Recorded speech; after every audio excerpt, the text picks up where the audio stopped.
At the age of 24, Neil Seidman was forming his own real estate business when he experienced his first panic attack.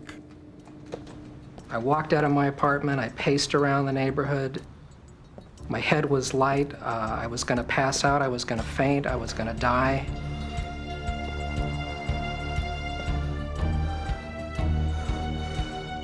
It was the worst experience I've ever had in my life. And my condition gradually got worse. I couldn't do things that a 6-year-old could do. And to have that reality day in and day out really gradually eroded my self-esteem. Panic attacks are a sudden rush of intense fear, a sense of dread.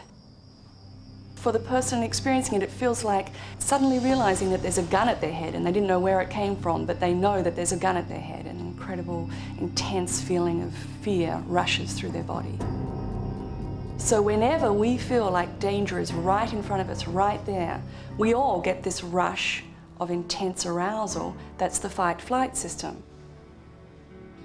The fight-or-flight response allows us to automatically confront or flee from danger. It begins in the pituitary gland. As we react to danger, special hormones are released.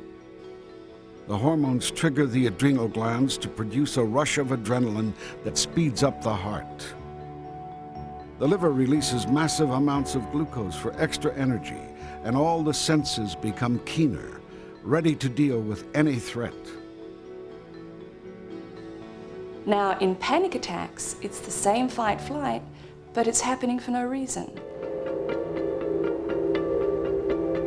I was driving on the Santa Monica Freeway, and I had a panic attack.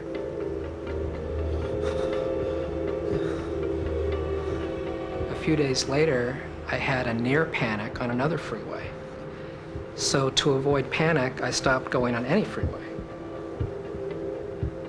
At my low point, I was having waves of panic and anxiety from morning until night, and I could barely go 1 block from my apartment.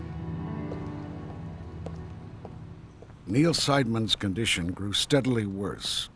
His fear of panic attacks became so overwhelming, he developed a condition known as panic disorder. Panic disorder is when the person starts to live a life of being afraid of fear. They start to dwell on when is that panic attack going to happen again. They start to avoid places where they think it could happen, or dread places where it could happen.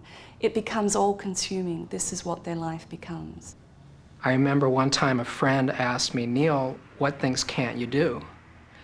And I said, this will be a much shorter conversation if I just tell you the things that I can do. Neil's fear of panic attacks became so all-consuming, he was barely able to leave his apartment, a condition known as agoraphobia.